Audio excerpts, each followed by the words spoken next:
For being here on this rainy Saturday morning. Nice to see so many familiar faces, and there's some new ones I know coming. Yeah, thanks, Ariel, for that. And yes, Ariel, thanks for that question. I will try to remember to do that. Can you, hey, Ariel, sorry, Ariel, if you could direct that question to Maida too, just so she's better at keeping track of that than I am. Good morning, everyone. I'm Lisa Reynolds, State Representative for Oregon House District 36. I see Alice Shapiro is joining us. I just drove back from doing an in-person event at Terwilliger Plaza, where Alice was in person. I'll try not to repeat anything from that presentation, Alice. But it's really great to be here. I have to admit, it was so fun to do an in-person event. We were all masked, we were all vaccinated, and it was really quite a treat. But I'm here today with you virtually, and I'm going to ask Maida to start with a land acknowledgement. Good morning, everyone. Thank you so much for joining us. As usual, we like to start off our events with a land acknowledgement. So we are currently seated on the traditional land of the Yali Tualatin, the Wasco, Cowlitz, Clackamas, and Kalapuya. As you know, Indigenous people have played a large role in shaping the world we live in today, so we wanted to acknowledge them before getting started. And thank you again. The chat is open. Please feel free to message me directly if you have any questions throughout, but we'll also have time at the end for a Q&A. And I'll pass it back over to Rep. Reynolds. Great. Good morning, everyone. It's really great to be here with you all, looking out over our rainy city today. I'm looking out the window. I can't see very far. Certainly can't see Mount Hood today. But so nice to see you all. I'd like to keep this pretty casual with back and forth, question and answer, but I did want to start out with a few things, including a few things that are being asked about in the chat. Of course, you guys know I always like to talk a little bit about where we are with COVID. And, oh, Fran, I'm seeing that. Sorry, I'm getting distracted. Fran, I'd love to come to Voschnitzer. I'll have Maida follow up with you. I would like to, so where we are with COVID. I will say I got my booster shot this week because I was Moderna and I waited till it was approved. And I ended up mixing, mostly because my clinic had a Pfizer dose that was going to go to waste. So I got Moderna as my first two. I got Pfizer Wednesday afternoon because I didn't have patients on Thursday. I had some virtual meetings which Maida can tell you I showed up with my down coat on because I was having like those chills. Felt a little sick for about 24 hours, but feel fine now, fully boosted and raring to go. But where we are with COVID as a state, our hospitals are still very, very overwhelmed. You know, we know the curve, you know, went up very rapidly in August. It's starting to come down. It's a much less steep downturn in our cases, in our hospitalizations, and in our deaths, but the numbers are going in the right direction. The OHSU modeling, which has been, you know, really accurate, you know, the reality seems to bear out what the OHSU group has been modeling, is that, you know, by December, you know, mid to late December, we should see a sufficient decline in the number of COVID cases and hospitalizations. And this is because at that point, we will be at least close to 85% immunity, which is a combination of people who got vaccinated, as well as people who have immunity from having had COVID. I will say that right now, you know, the modeling from OHSU a couple weeks ago is that we're only at about 75%. So we have 25% of people who are still susceptible to COVID, and that includes people who are not vaccinated, people who are susceptible to breakthrough cases, because we know a couple percent of people who have been vaccinated can get breakthrough cases. And then people who have had COVID but have waning immunity. So it's still out there. We still all need to be careful. I know we're all getting a little bit tired. But I will tell you, I mean, we can take so much, I don't know if pride is the right word, but pride and relief that the vaccines are really working well. Very few people who have been vaccinated have been hospitalized. But of course, you know, some people are. So keep up with the masking. It really, really works. I've been particularly thrilled with how well the schools have done. There have been some send homes, there have been some quarantines, but for the most part, school has been much less disrupted than I feared it might be as we were starting return to school around Labor Day. Most of you all are probably up to date on the booster information, but the CDC approved things yesterday. So just to update, if you received your primary series with Moderna or Pfizer, you are approved for a third booster dose after you receive 6 months after you receive your second dose. And this is for people who are 65 and older and who are 18 and older and have underlying health conditions like cancer or diabetes, or who live or work in high-risk fields, healthcare workers, school teachers, congregant living. The Moderna booster is 1/2 of what the original Moderna dose was. And Moderna, I believe, was twice Pfizer or 3 times Pfizer. I can't remember. So that's exciting. And we all know we can mix and match. We've all probably heard we can mix and match. So if you got Moderna as your primary dose, you can get Pfizer or Moderna. If you got Pfizer as your original doses, you can get Moderna or Pfizer. We're not seeing great booster effect with Johnson & Johnson. And for anyone who's received the Johnson & Johnson, it's still a really good vaccine, but not as good as the mRNA vaccines of Pfizer and Moderna. Everyone who's received a Johnson & Johnson dose should get a second dose. It is now a 2-dose series. But the reality is, for most of us now who got the Johnson & Johnson, it's time for your booster dose. And the science suggests that your booster dose should be with Pfizer or Moderna. So if you got Johnson & Johnson, get a Pfizer or Moderna. If you have any questions, feel free to reach out to us directly. Kids vaccines. Oh my gosh, I'm just like beaming at the thought that we will be able to vaccinate 5 to 11-year-olds starting in early November is the plan. Looking at the preliminary science from Pfizer, the evidence is clear that the vaccine is safe and effective. And so it is expected that it starts with the FDA, then it goes to the CDC, that they will approve the vaccine. We are gearing up at my clinic to hold pretty big vaccine clinics starting November 9th. Joe Biden announced they have enough doses to vaccinate our 28 million 5 to 11-year-olds. They're planning on shipping. I mean, the doses are there waiting to be shipped out. 12 million doses will be shipped out, the minute the green light is given. The pediatric dose is 1/3 the dose that it is for 12 and older. And it has smaller needles. I like saying smaller needles. The kids get really excited for that. It just means shorter, which makes sense. Of course, the arms are a bit smaller, but I keep saying, and the needles are smaller. Kids are like, oh. So that is like incredibly exciting news and will make school even safer. There's been some discussion about vaccine mandates. It's a sticky wicket for students right now. I have not waded into that too much, but I'm happy to talk about it from my perspective if folks are interested. So that was my update on COVID. That's my job for y'all. The other things that and I do want to talk a little bit about the workforce shortage, and when I talk about workforce, I mean healthcare, mental health. We're hearing about police, firefighters.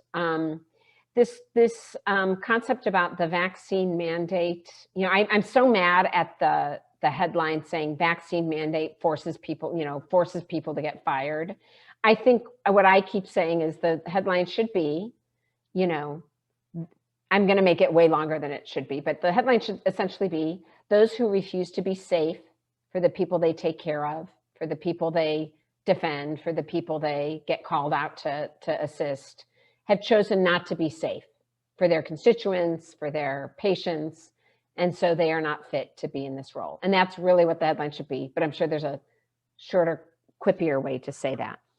And we certainly had a workforce shortage before the pandemic. It's been exacerbated by the pandemic. And there's been quite a bit of work being done on how to improve our workforce with upstream things like improving the pipeline, improving the pay, helping with burnout. Rachel Pruzak, who's a state representative, who's also a nurse practitioner, is leading up that. I mean, this is a topic that's being discussed at all levels of government, all levels of hospital administration. Our clinic struggles to get enough nurses, although we've had a good run of it recently of new hires. So I just wanted to address that. The other things we've been working on, as I've talked about in these sessions before, MEDA in particular has taken a lead on a bill we will be, that Senator Dembrow will be introducing in the short session in February, to really craft a compassionate medical release program for adults in custody.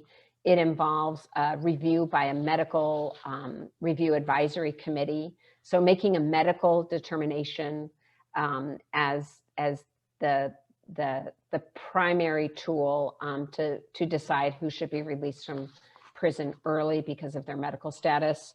Other things, we're working on a gun violence prevention bill, of course, closing the Charleston loophole and doing something about these unbelievably frightening ghost guns. For those of you who don't know, ghost guns are guns, the simplest way to describe it is they're guns that you can print at home with a 3D printer. It's a plastic gun that works, that fires bullets, and because it's plastic, it can evade metal detectors. There's a few metal components of the gun, but you can separate them out to evade a metal detector. They're untraceable because there's no serial numbers to them. So that's certainly been a priority of mine to do away with ghost guns or to regulate them in some meaningful way. It's also a real priority for Attorney General Ellen Rosenblum. Both of these concepts have been considered by the Oregon legislature for years, for several sessions now. So we're hoping to get those across the finish line in the short session.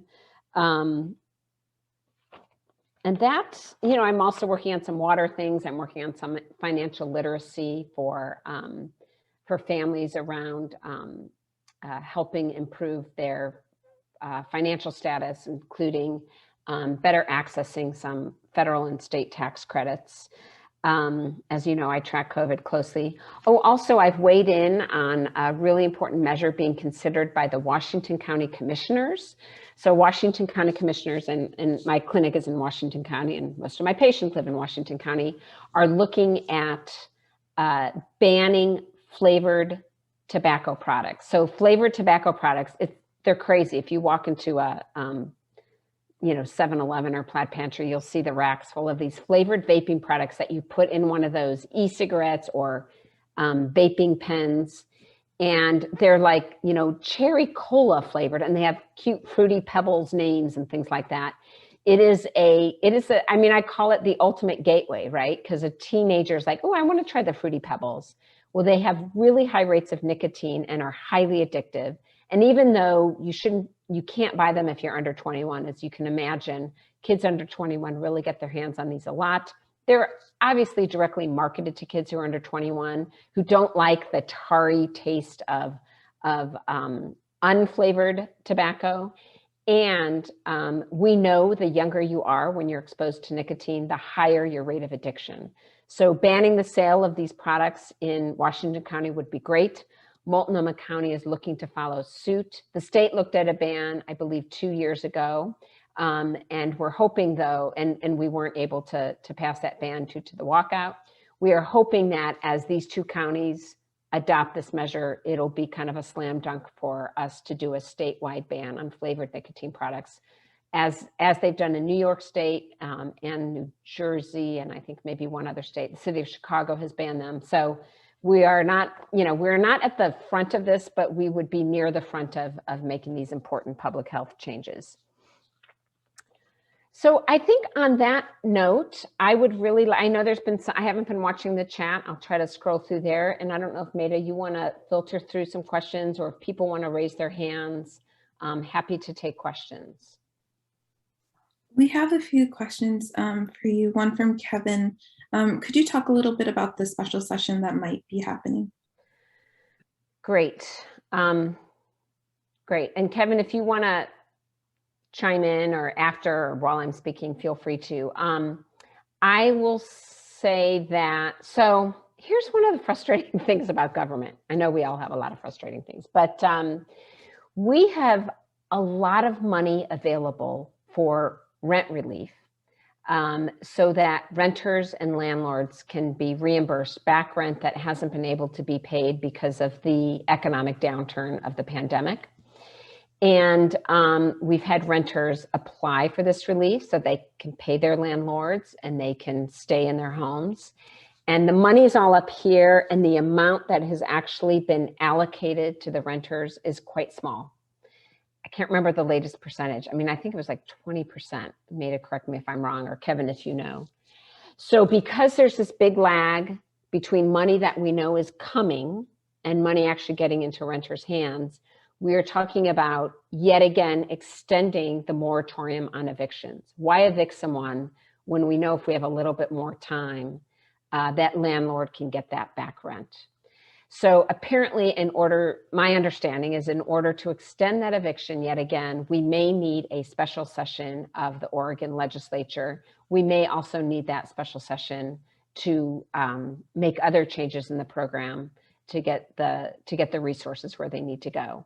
The goal here, I mean, we do not want to kick people out of their homes. That makes no sense. It's never made any sense, but it's certainly, we don't want to add to the number of people living on our streets. And we know that once someone is removed from their home, it is harder and more expensive to get them rehoused.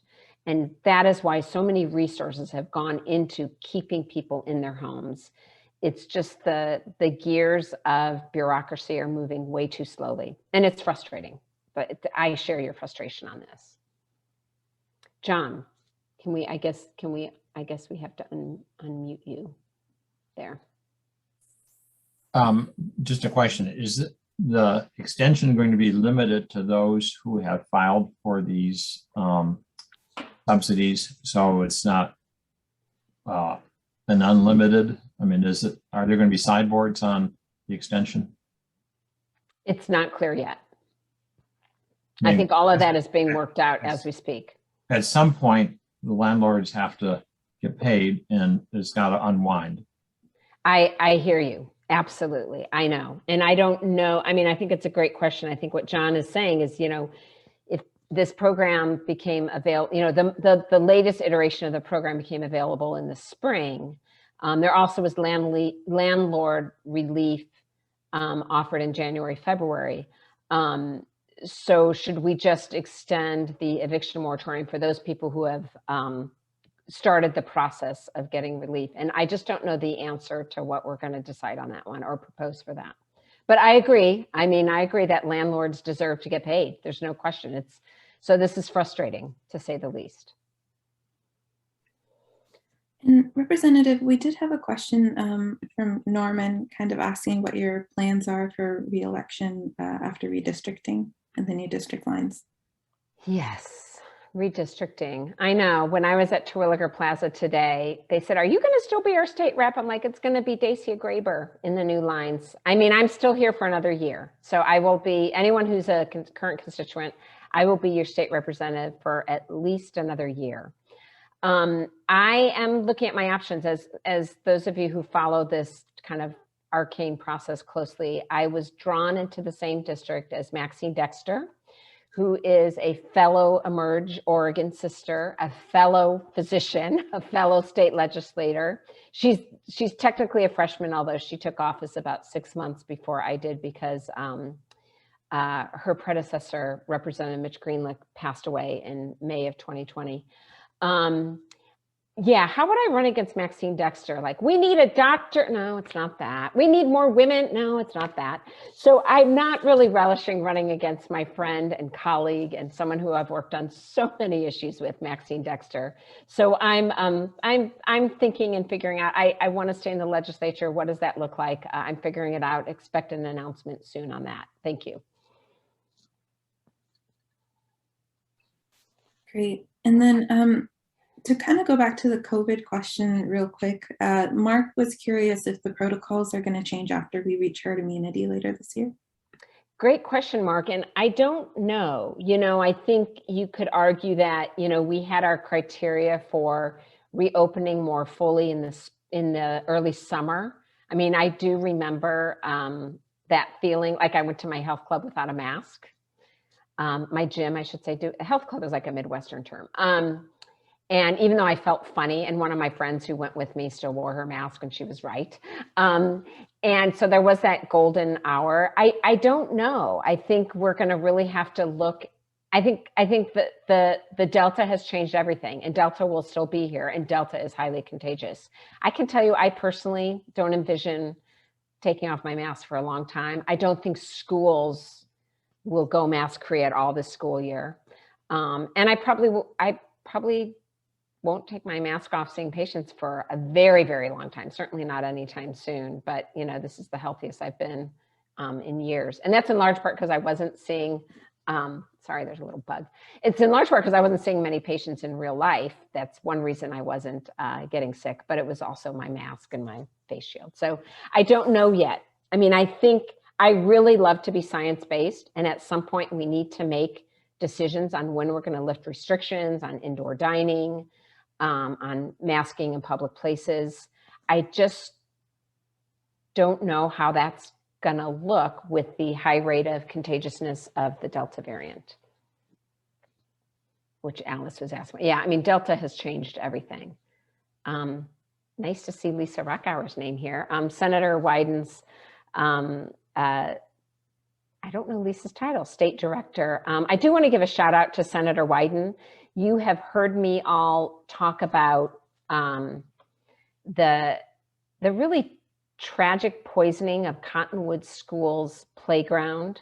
Cottonwood School's on the South Waterfront, which is in our district. It sits next to the Immigrations and Customs Enforcement building. And because of that, there were, certainly in the summer of 2020, there were a lot of demonstrations outside that building because of some of the, abusive treatment that ICE agents were implementing. Also, federal agents overall in the summer of 2020, we won't get into that. So there were demonstrations in the South Waterfront, and the ICE, the fully armed, riot gear, federal agents would come out and spray tons of tear gas and other, they call them less lethal munitions. And then the playground of the school, I mean, there's horrifying pictures of, spent canisters of tear gas, which is really a powder. So we reached out to, the Cottonwood School folks reached out to me, as well as to our federal delegation, Senator Ron Wyden, Senator Merkley, Representative Bonamici, Representative Blumenauer. And I think Senator Wyden did the best advocacy on this. He was able to really press the incoming director of Homeland Security on this issue, and even went so far as to hold up his approval, or his, what's it called? Not approval, that's the wrong word. When you're approving someone, there's a different word, until he was able to get assurances that this would not keep happening outside the ICE building in the South Waterfront. And he did receive those assurances on behalf of the little kids who play in that playground. So thank you, Senator Wyden. That was a great thing. He also was able to push for the release of a pretty horrifying report on federal activities in Portland in 2020. It's worse than we all thought, as you can imagine. So thank you. Please, Lisa, thank Senator Wyden from all of us. Okay, oh, there she is. Hi, Lisa. I think that's about it. We did have a question again from Kevin, going back to elections real quick. If you are endorsing anyone in the governor's race? I've endorsed House Speaker Tina Kotek. I have worked with her directly. She knows how to get things done. She is a progressive, and she also is a very direct communicator. And I respect all of that. I think she'll be an excellent governor for Oregon. It'll be an interesting race. Oh my gosh, boy, it's going to be busy. And I think that's all the questions that I've seen in the chat and I've received. So if you have any questions that you'd like to just share kind of aloud, just feel free to raise your hand and we will prompt you to unmute. Yeah, and I'm seeing some questions on requiring proof of vaccination for certain public events. So I went to a play with Judy, who's here, Judy and Paul, and we had to show proof of our vaccination along with our ID to prove that we were the person on the vaccine card. And I just I have it on my phone. I just updated it with my booster. I think that really makes sense. I have been calling for, and I do wish we had a little bit more of a, people call it vaccine passports, whatever you will, that maybe we have a QR code on our phone to make it easier. We're not having to carry around our card with us. Like I said, I have a picture of my card on my phone. There's a state database of everyone's vaccine. I'm pretty, so, maybe the QR code can be linked to the state database, which would be stronger proof. You wouldn't be able to, there's probably some way to hack it, but you wouldn't be able to get your hands on a vaccine card and falsify it. So I do wish that there was, I wish there was an easier, more seamless way, make it easier for restaurants. Like I can just see like in the dark, let me see your ID. I wish there was just kind of a QR code you could flash on your phone proving that you were vaccinated.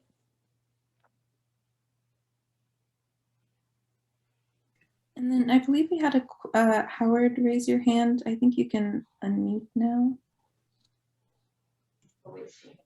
Yeah. Am I unmuted? Yes. Okay. I was wondering about Delta Plus. Are we going to be in for another round here? There are a lot of mutations on the horizon. And I haven't read enough about Delta Plus, I think there's also Mu, I don't know how, MU, to know what the science is right now in terms of the efficacy of the vaccine. That's going to be the big issue, right? Is there a variant that is able to thwart our immune system that's been bolstered by the vaccine? And I don't know enough to comment on that, but that's everyone's worst fear. And again, this just goes back to if we can have a much higher background vaccine rate, I guess immunity from being sick, but we know that wanes. The really important thing is to have a high background vaccination rate so that these variants don't have a lot of recipients that they can infect. And it's the variants that only infect unvaccinated people that then are able to mutate into something that could potentially be dangerous and thwart our immunity that has been brought on by the vaccine. So vaccinate, vaccinate, vaccinate. If you guys know anyone who's unvaccinated, please persuade them to get vaccinated. I've had a few, I will tell you, most of my patients who can be vaccinated are, most of the parents who can be vaccinated are. When they aren't, the conversations don't go all that well. Including me saying like, how could you trust me with your child's, all the things that we've talked about for 15 years. And this is one thing where you completely disregard what I'm saying to you. I've said that to parents and they're like, I'm like, do you think I have some ulterior motives to getting your child vaccinated besides your child's health and safety? And, they don't really know what to say. And I don't want to make them feel totally terrible, but I want them to kind of see there's such inconsistency in some of the thinking. And I will say that, I'm not one of those pediatricians like it's my way or the highway by any stretch, but like, let's have a dialogue with the same kind of intellectual integrity as we discuss, the pluses and minuses of ADHD medication, so. And then, Rep. Reynolds, you had touched on a bit earlier about your priorities for short session, but Chris was curious about your 2 bills that you'll be introducing, if you have. Chris, who knows the inside baseball of the legislature. So for short session, every legislator gets to file 2 bills. So there's 90 legislators, so there'll be 180 bills filed by legislators. You can also file bills through a committee, I think 5 bills per committee. So this is trying to keep the number of bills low, but of course it's still way more bills than we can pass in 5 weeks. During the long session, which is 6 weeks long, there's no limit to the number of bills you can file. In fact, I think my esteemed colleague, Representative Wilde, had more than 100 bills. So we're still doing a little bit of shuffling around who's going to do what in terms of filing bills. I may be filing a gun bill, but I'm also working with Senator Manning on a gun bill. There's no reason for both of us to file that. I'm looking at restoration of voting rights for adults in custody for those who currently aren't able to vote. I'm looking at a navigator for women in custody. We're also looking at, I know that Representative Valderrama is looking at some issues around student voices, especially in light of what the Newburgh School Board is doing. So I don't know yet exactly what my 2 bills would be. We're all figuring out, like, we have so many bills that we care about who's doing what. And either way, I will be, strongly supportive of bills, whether I'm the one who files them or not, like specifically this one about student voices when it comes to LGBTQ rights. And I think along the same lines of gun violence prevention, Lee and Tia both had questions about what kind of measures can be taken to prevent ghost guns and how do you track ghost guns, although I think that is part of the problem. There's a limited way to track ghost guns. Do you have any? Yeah, the ghost guns legislation that we're looking at is either just banning them altogether, like figuring out a way to make it that if you are ever found with any component of a ghost gun, that's considered illegal. The other is to require that ghost guns have serial numbers. I mean, it's almost ridiculous to think about that, but yes, to require that so that they are traceable. Those are the 2 things we're looking at, and just to make really, really stiff penalties for people who use ghost guns.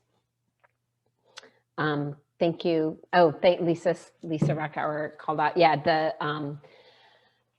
American Rescue Plan Act, as I mentioned earlier, has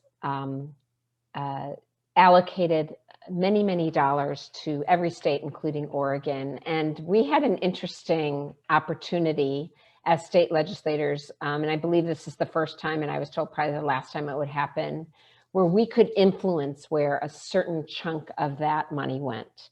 So I worked with, Senator Burdick and Representative Graber and Representative Dexter and Senator Steiner Hayward, kind of the West Side Portland folks, to fund things around the Multnomah County Behavioral Health Center, which will be opening soonish, to fund a new headquarters with enhanced services for Street Roots, which is a really incredible service and journalism program in Old Town, mostly for folks who are houseless.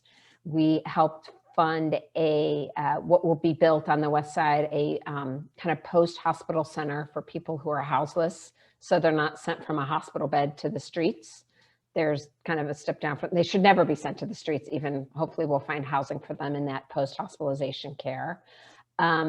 We provided some money for a new food bank for Neighborhood House, which is on the West Side, and and then made to put more things in. Oh, housing grant to PSU for students. That was particularly satisfying. So that was fun to be that was really an honor and a privilege to be able to directly, talk to my West Side legislators on how we can really improve the lives of those in our community. So that was great.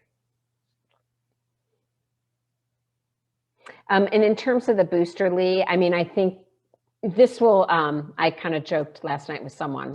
I mean, it's in Pfizer's and Moderna's best interest to get boosters for everyone, which only means that they will be investigating the pressure, they will apply pressure in science as to when or why we need to extend boosters to everyone. I think the other interesting thing is if a strain does come out that is able to evade the protections offered by the current mRNA vaccines, the Pfizer Moderna vaccines, they can tweak them. They can tweak that mRNA and come out with a, almost like an augmented booster. So I think that's possibly something that will happen should that coronavirus continue to outfox us, which it has around every turn. But it's a great question. And then Judith just put in a question about the kicker. Yeah, when I talk about, and I talked a little bit at Terwilliger Plaza this morning. When I talk about when I started session in January of 2021, I mean, we were terrified. We were terrified about COVID. We were terrified about being on the House floor with people who, you know, we knew not all of us were vaccinated yet, although I was, as a healthcare worker, I was. And we were terrified about the kind of the doom and gloom of our economic forecasting. And that, as those of you who follow this, the doom and gloom of economic forecasting did not, I'm happy to say, did not happen. We actually, you know, recovery in some aspects of our economy, certainly not all, was faster than we predicted. And, you know, with the American Rescue Plan Act dollars, you know, that was certainly very helpful in bridging some gaps that might have been there with the economic downturn. So we did so well that our, you know, our overall coffers were bigger than were budgeted for. And that then triggers what's called a kicker, which is that dollars are returned to Oregon taxpayers. I think the latest I heard is that the state, 17% of your state tax burden will be returned to you. Soonish of your 2020 tax burden will be returned to you. This is one of these really weird things. I believe Oregon's the only, if not, you know, one or two states that does this. We were able to reform the corporate kicker. So there was a corporate tax kicker, but instead of returning that to corporations, it goes into the school fund. But we cannot reform the kicker to individual taxpayers without a ballot measure. So there's certainly been discussion on that. You know, as you can imagine, there are people who really, of course, we all like that check. Who wouldn't like that check? But when it comes at the expense of what we're able to do in our mental health field or what we're able to do in early childhood education, you know, I really wish that we could keep that money and help Oregonians. But right now, the kicker probably has enough popularity that it will not be overturned by the voters. And if I got that wrong, John Calhoun, please chime in. Okay, thank you. Yeah, let's get rid of the kicker. It would take a ballot measure. There hasn't, it's interesting. What are, John, I would love your thoughts on that. What are the tea leaves saying about whether Oregon would vote to do away with the kicker? It's been polled many times. Other people here are probably familiar with it. You know, it's like we can't pump our own gas. And for those of us who travel or lived in other places, that's a strange thing. Well, the kicker is kind of like that pumping gas thing. It becomes part of the Oregon ethic, and people don't, no sales tax, no pump gas, and we have a kicker. There are lots of schemes to try to redirect some of the funds. You know, it's going to take a desperate act to get it done, but polling never works. Yeah, or it never shows it worthwhile. Yeah, and as Rob said, it would probably fail. I can just imagine the ads, right? It would be a very expensive undertaking. I mean, to run a ballot measure, but I can just imagine, like, don't let those politicians keep your hard-earned money, right? It would actually be kind of a fun campaign. I could see the anti-campaign being probably pretty effective. So, yeah, and Roberta is saying, you know, if there's some way we can redistribute it so that it goes more towards those in the, not in the top 1%. And I think just, again, the way it's crafted, constitutionally mandated, I don't think that's possible without a ballot measure. But maybe that could be at least a target for a ballot measure. Thank you. Thanks, John. And I think that's it for the questions so far. Does anyone have anything else? Just raise your hand. And I want to bring to people's attention, so a week from today, State Rep Maxine Dexter and I are hosting a town hall on gun violence prevention. And I'm really happy to announce that our guests include Multnomah County Sheriff Mike Reese, Multnomah County District Attorney Mike Schmidt, City Commissioner Carmen Rubio, and Lakayana Drury, who is the executive director of an organization called Word is Bond, which provides mentorship and internship programs for young Black men. My goal on this town hall is to have it be a dialogue, kind of like what we did in the homeless town hall back in May. I am really, even my work with Moms Demand Action has largely been around passing laws that prevent gun violence, and obviously I'm still committed to that. But, you know, it's no secret that the real solutions lie upstream, you know, especially when it comes to homicide gun violence. Suicide's a whole other topic, and we will certainly be addressing that a little bit next week, because 80% of our gun deaths in Oregon are due to suicide. But the violence on the streets of Portland, the record-breaking shootings and gun homicides have probably a lot of threads that contribute to where we are now with that. And how do we go upstream and prevent the violence from even happening? Partly it's keeping guns out of hands of people who shouldn't have them, but it's also about what we can do in terms of mentorships or jobs or housing to try to prevent that violence from taking place. So Maida, if you haven't done that already, if you can put the link in the chat for how to, oh, she did, never mind. So it'll be next Saturday from 10 to 11:30 a.m. and it'll be virtual. Kathy, are you raising your hand? And Multnomah County. So in terms of banning flavored nicotine and tobacco products, so Washington County is taking the lead. What I've been told is they're about 4 to 6 weeks ahead of Multnomah County. So on Tuesday, November 2nd at 10 a.m., the Washington County Commission is meeting to consider a proposal to ban flavored nicotine products. If any of you live in Washington County, I think Carol was here. Oh, there you are. You're right below me. You know, please consider, it's really easy to type in testimony. I'm hoping to testify via Zoom. That, you know, express the importance of this ban. I think it's such an important public health measure. And then I've heard the Multnomah County Commissioners will be taking it up about a month later. So those of you in Multnomah County, please provide written or spoken testimony in favor of that ban as well.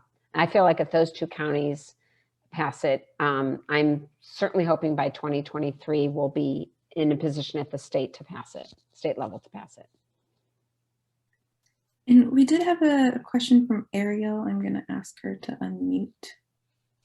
So even though my little ones have all grown up, I was curious what your expert opinion is on trick-or-treating for kids.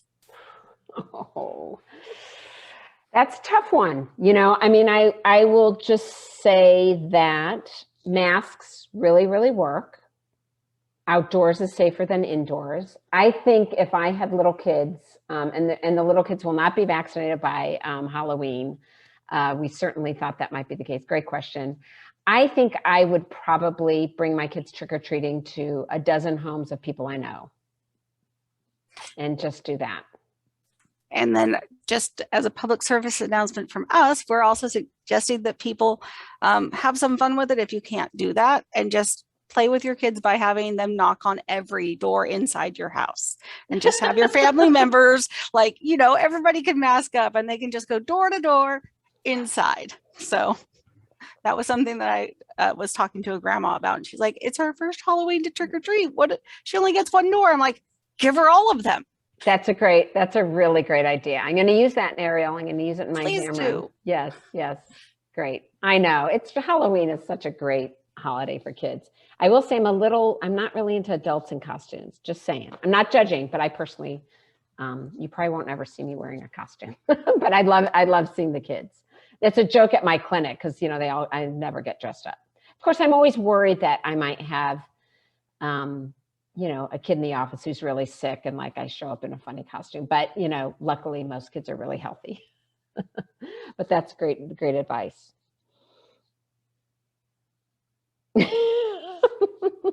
Rob Fulmer. He was alluding to that famous picture of ex-Congressman, was it David Wu? It was Bonamici's predecessor. There was that kind of, what's it called? Cringy photograph of him in a tiger costume. Well, great. And Ariel, you also had a question about how to support healthcare workers, I think. And, it is really interesting. I remember those first kind of 4 to 6 months of the pandemic in 2020, and I could hear the pans at 7 p.m. at night. I get a little choked up thinking about it. I remember I would record it sometimes, and it was really moving as a healthcare provider, even though at that time, I was not putting my life at risk. Once we figured out the masking and everything, I felt I was safe in my office. Although early on, as I mentioned, the Shapiros were there. Early on, I remember leaving work in March a few times, like, did I get exposed today? This is the mask this flimsy paper mask I've been using every day for a week. But I think mostly we just want to be treated with respect, and most everyone on this call are doing it. I think what has been really horrifying, and my friends who work in ICUs are saying, taking care of people with COVID that could have been prevented is the biggest moral injury of their career. So I would say to really support healthcare workers, get vaccinated. I think we want that more than treats or candy, and just ask people how they're doing. It has been hard personally to have people question my judgment in a way where we can't meet. That's the first time that's happened in my career. Although I'm sorry, there was one guy who told me he still needed to keep his loaded gun on his bedside table with his 4-year-old at home. But we definitely were talking past each other on that. But that has been challenging, because so much of what's been so rewarding about my career is the long-term relationships with families, and knowing how important that relationship is, especially when I have a teenager who's in crisis, and feeling that I can be a bit of an anchor for that family, or the family trusts me to help them make some decisions on next steps. So that's been a little bit frayed in this weird politicizing of masks and vaccines. So that's been difficult. And what percentage of healthcare workers have had to leave their jobs because they're not vaccinated? The number ended up being really pretty small. I think a few percent, if that. So this all sounds great. So thank you all. We can leave a little early today. I hope to see you next week at our Gun Violence Prevention Town Hall. I'm really grateful for all of you spending time with me this morning.